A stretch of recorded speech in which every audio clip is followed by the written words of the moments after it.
Check black first cause it's brilliant. People talk too much. Say this. Remain on code, follow the spirit. When the going gets tough, it's time for resilience. Say this. A fight inherited, no turning back, we're on our way. Tune into Eve at the end of your day. What's going on, everybody? Welcome back to Sunday School. I am Eve, and today is Sunday, April 6th. I know we've kind of been in and out this year with our lives, but I hope you guys have had the time to check out our new site with our lessons and the things that we're doing. If you are a person who wants to participate in any of the things that we're doing, you can drop us a link on justiceeve.org, and that'll get you right in touch with us. What's going on, Spirit Wonder, in the chat? And yeah, it's just me today. Isla's doing the big grown-up things that she does when she's not here with us. So hopefully we can get through this class easy peasy, lemon squeezy. But first, the news. What's going on? What's happening where you are? It can be the weather. It can be cultural events. It can be social events. It can be political events. Over the weekend, we saw a political event of sorts. I don't know that I saw a lot of us participating in this event. So shout out to you guys, to your parents, to the Black people who are minding their business. You know, in 2025, 2024, after we started delineating as hard as we've been delineating over the past few years, well, I find that we are getting more comfortable taking our time back.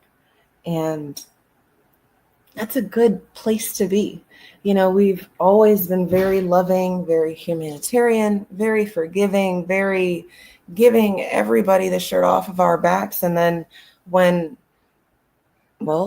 we expect it to be a favor returned, there's no favor being returned. Actually, there's more than a favor being returned. Actually, it's almost like you have to pay and do favors. It's very strange how far we've come from telling people that we are no longer working for free to having to pay for things that are free, to having to pay for things that are ours, or to having to pay to exist or belong. Here in my neck of the woods, that would be the beautiful state of Virginia. It's very windy, right? The spring weather is definitely here. It's gotten a lot warmer.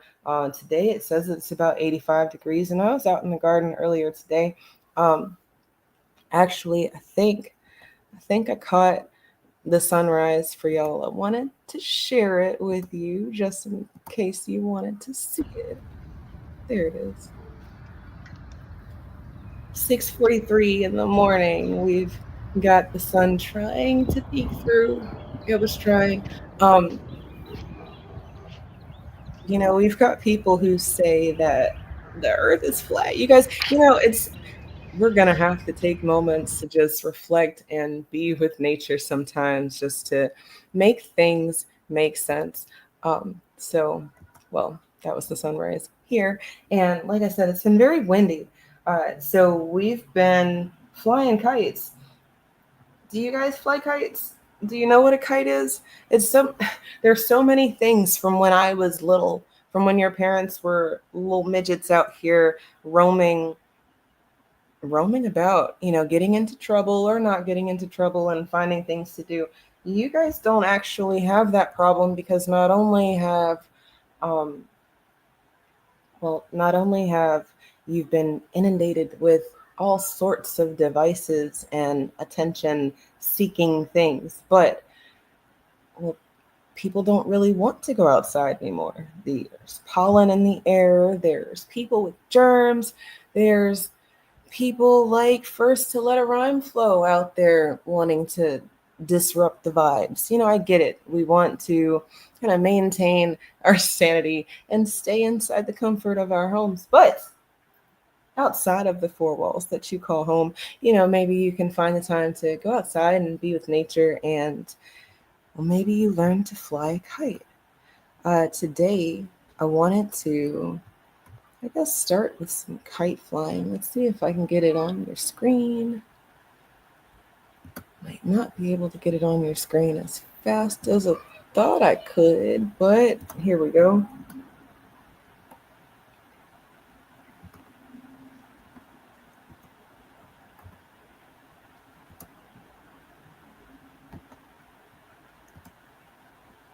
Okay, YouTube, so this is for educational purposes, but I'm sure you're going to do something about the copyright on the WikiHow.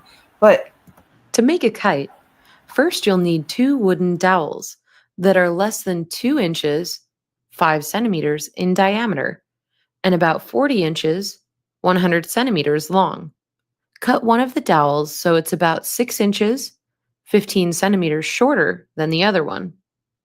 Then lay the longer dowel down on a flat surface and place the shorter dowel on top of it about 4 inches, 12.5 centimeters, above the midpoint so they're perpendicular.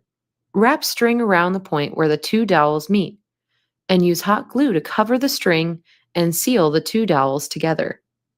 Wait a few minutes for the hot glue to dry. Next, cut a notch in the end of each dowel using a small knife. Run a long length of string around the ends of the dowels to connect the 4 ends.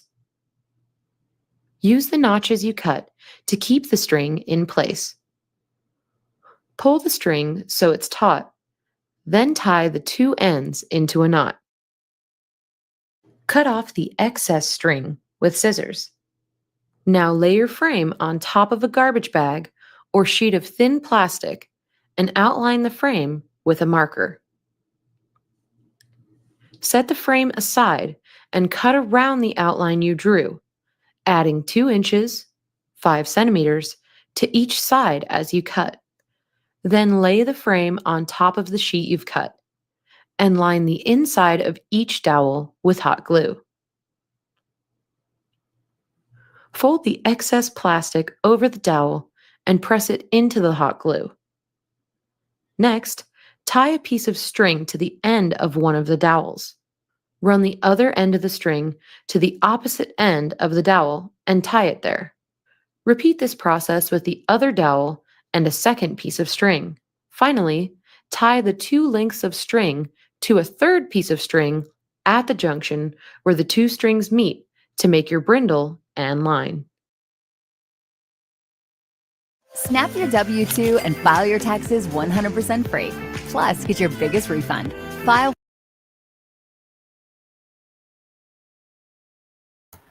Okay, so hopefully you learned how to make a kite. And if it's windy in your area, like it's been windy here in my area, you can get outside and fly that kite. I know you might think that, Eve, this is kind of boring. This is kind of lame. I mean, it's just a kite. However, I find that, when we are taking these times to be creative, we can, talk with you guys. We can, hold up. Pause. Okay, sorry, Michael. Gonna have to shut you up. Okay. Anyway, I find that being creative with you guys, spending the time together, we can, have some family bonding. That debrief that I've been talking about, that those questions that your parents are supposed to be asking you when you get home from school. It doesn't have to be this big thing. It doesn't have to be 21 questions. You do not have to feel like you are being investigated.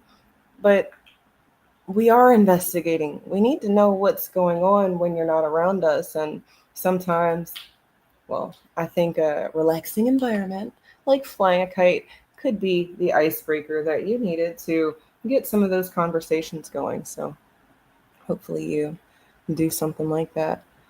Today I want to talk about water.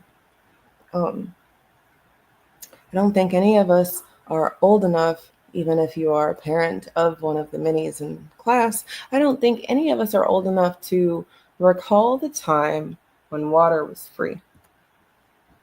There's a quote from a book of poems or ballads. Uh, we'll talk about that too. The quote, water, water everywhere, but not a drop to drink. The reason I wanted to talk about water today is because uh, the other day I came across a Twitter post from Little Miss Flint. And if you don't remember who Little Miss Flint is, her name is Mari Copeny. She is, well, when was she born? She was born in 2007, so that makes her the big age of carry 1 minus 2, 18 years old. Oh, you can't see my screen when you do that.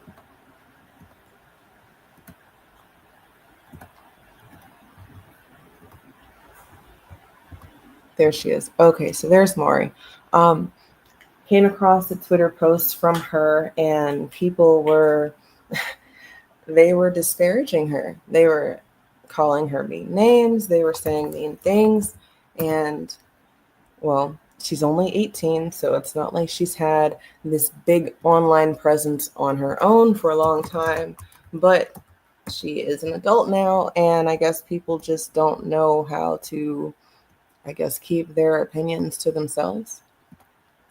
You know, a big thing that you guys can do when you are on your own and living your autonomous life is, if something is something you disagree with, if you don't have anything productive or constructive to offer the conversation, maybe you just move on. If it don't apply, let it fly. And that saying has been misused over and over again because people will tell us that some things are not our problem when they absolutely are, and then some things are our problem when they absolutely are not.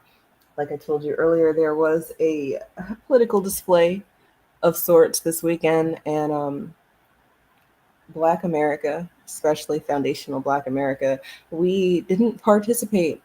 Not only have we been very comfortable on our couch inside the four walls of our house, but we've gotten very comfortable saying things that make people uncomfortable loudly. And it doesn't mean that we have to be mean about it. It just means that it is what it is. Mari, she well, you can look at your screen and see that this is Mari. She penned this post in 2019, so this is 4 years ago. So when she's still a child, and that kind of bothered me because people use you guys in all sorts of ways. And while you have your own voice and you have words and you have thoughts, you don't actually have any rights. Not until you are 18 and you can vote and get drafted, if that's the case. But up until then, you are either a ward of your parent or a ward of the state, which means that you do not have the ability or the authority to make certain decisions on your own. We've got parents who are state skipping, traveling across the country to get certain rights for their child because the children are unable to speak for themselves. But then you start thinking about what these rights are. Are these rights that children need to be accessing, or is this something else going on? And I know, the rainbow is so innocent, but it's not. And when I say that people use you guys all the time, sometimes your parents use you too. So let this be a lesson in understanding that all of our thoughts are not necessarily our own. And sometimes people who are talking about things that make sense might just be a broken clock. This girl on your screen got famous because she brought attention to the water crisis in Flint. I tell my students all the time that adults are always looking for a way to support the youth. Always. It is a way for them to feel like they've done something, even though they might not have done anything. Flint, Michigan had bad water. May of last year, there was an article published in Newsweek about how Flint still doesn't have clean water. They had people researching it. They had people from Flint talking about it. And from what I've learned, to cut costs in 2014, the city officials switched the drinking water from Detroit's system to the Flint River. And because the Flint River is, I guess, not a good drinking water source because of different levels of different metals that are in the water, well, you get dirty water that make people sick. Now, outside of learning about Little Miss Flint and her having Elon Musk come out there and speak to her school and her classmates and to her, and having the president come out and say things, a lot of these are just big acts of showmanship, performances. Sometimes you'll see people talking really big about something that's very important, like our water supply and how we are cleaning ourselves. Our water supply is not just the drinking water, but it is the water that flows through our homes, the water that we're washing our dishes and clothes with, the water that we're washing our bodies with. So for us to know about Little Miss Flint and for her to have an organization and people are donating to water crises all over the world, why does Flint not have clean water? And you might say that, well, that's just the politics of that area, that people in the positions of power are not doing what they need to do. Sure, that could absolutely be it. But if that's the case, then why haven't new people been voted into these positions?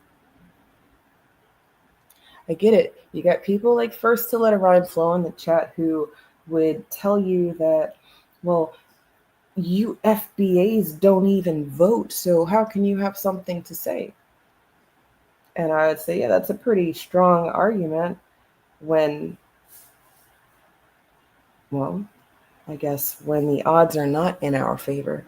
But when the odds are in our favor and people are actively seeking to get us to participate in the system, well, it sounds like we've got negotiations at our midst. It sounds like we can do something about some problems if we can be focused long enough. You'll find that Isla and I repeat all the time that people who don't understand that they are in a system that is designed to confuse them will not only continue to be confused, but they will lie to people, and they won't even know how deep the lie is. Maybe it's just their level of understanding, or maybe it's something worse, something more devious and conniving, and all can seem lost. But like I've been saying, the era of delineation, the time for people to say who they are unapologetically, that's now. And when more of us in the same area are as loud as I've seen people be on the internet, then the political discourse will change in that area. It's already happening all across the country. I mean, Chicago has turned red. Nobody thought that would ever happen.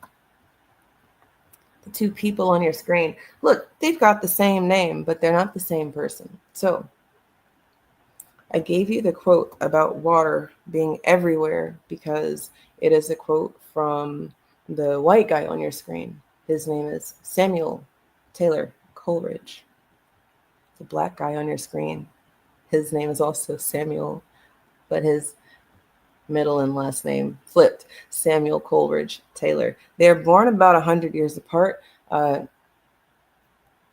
The Samuel Taylor was born in the 1700s, and Samuel Coleridge was born in the 1800s. Both of them are artists, both of them writers, both of them very highly favored and decorated in, well, across the pond. You should know about these two people, first to let a rhyme flow, right? You should know about both of these men. I want to talk about water, the most fundamental necessity. It is the essence of life itself. You know, it falls freely from the sky. I mean, I know some of y'all think that the government is doing it. Okay, whatever. It also rushes through the rivers, it pools in the oceans, but somehow it's never truly ours. Samuel Taylor Coleridge, he wrote this one line as a part of a bigger understanding.